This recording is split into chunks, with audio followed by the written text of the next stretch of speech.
Developing this morning. Folks, it has happened again. The U.S. military is shooting down another high-flying object. This time it happened Sunday over Lake Huron. It's a Great Lake between Canada and Michigan. Wake Up Show's Bree Jackson now in Washington with what the Pentagon has said so far. Ben, the Pentagon is declining to describe these recent objects as balloons, but this is the fourth takedown in just 8 days, and lawmakers on Capitol Hill say they're being left in the dark about the situation. The U.S. military shooting down a fourth unidentified high-altitude object Sunday, this time over Lake Huron. What's gone on the last, 2 weeks or so, 10 days, has been nothing short of craziness. And the military needs to have a plan to not only determine what's out there, but determine the dangers that go with it. President Biden ordering the takedown after military officials raised concerns about the object's path and altitude, saying it was a safety flight hazard and a threat due to its potential surveillance capabilities. This marks the third object blasted out of the sky in just 3 days. And comes a week after a Chinese surveillance balloon had Americans' eyes glued to the sky. They do appear somewhat trigger happy, although this is certainly preferable to the permissive environment that they showed when the Chinese spy balloon was coming over some of our most sensitive sites.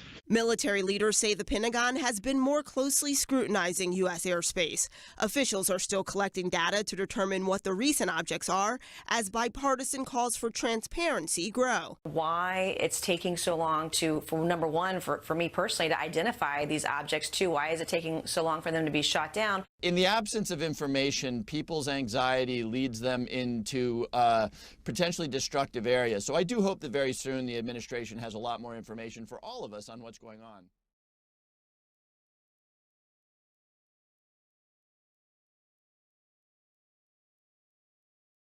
That's correct, Chris. In 2004, I was the Chief Master at Arms on board the USS Princeton, and the technology that we witnessed with the Tic Tac was something that we would not have been able to defend our forces against at the time. Help me understand that. As the uninitiated, what does that mean to us? Well, sir, that means that what we saw in the Tic Tac and what Mr. Luis Elizondo describes as the 5 observables indicate a technology that outstrips our arsenal by at least 100 to 1,000 years at the moment.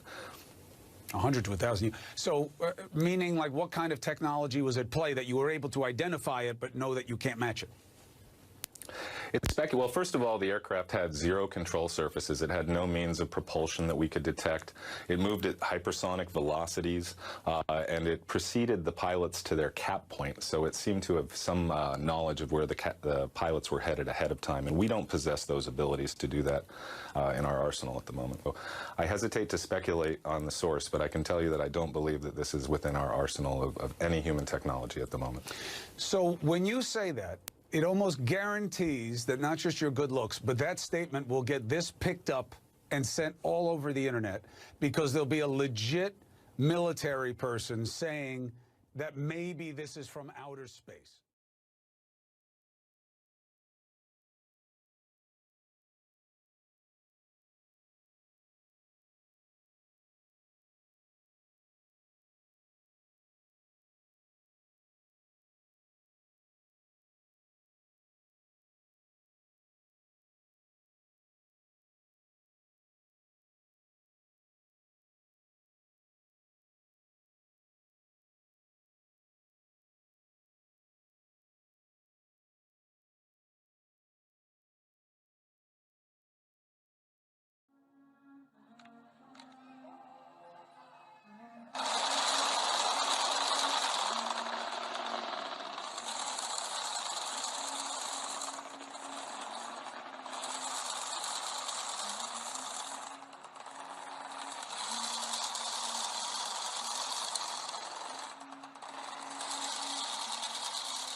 Romanian military shooting at a UAP/UFO.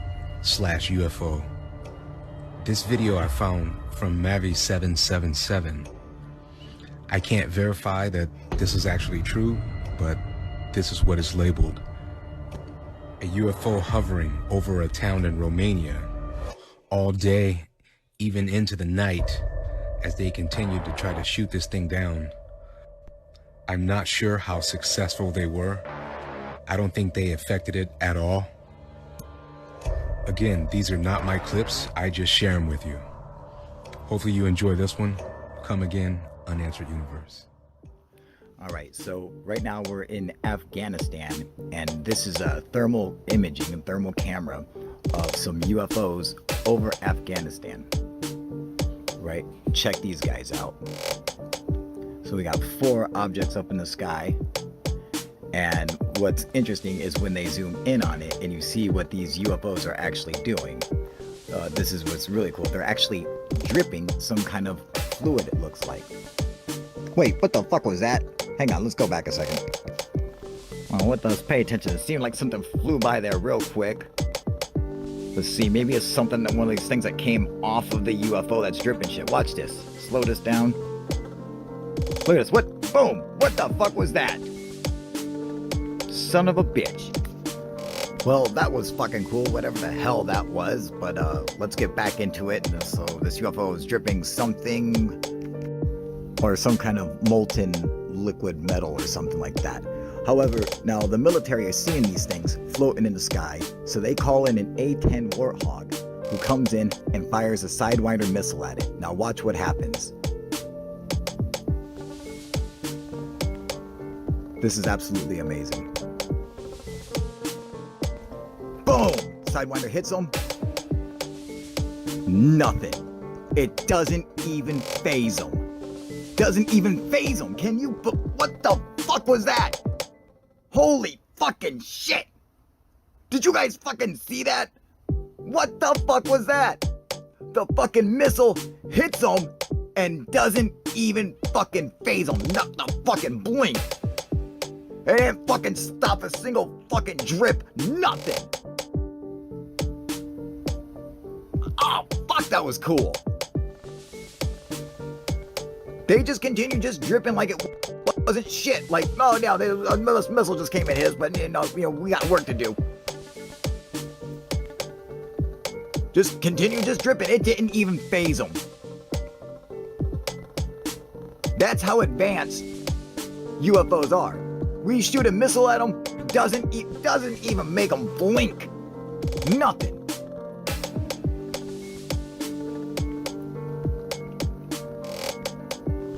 Now this is what's cool. If you're paying attention, you notice the UFOs are actually moving. They are moving closer to the ground. So they're sitting there dripping away this liquid and moving closer to the ground.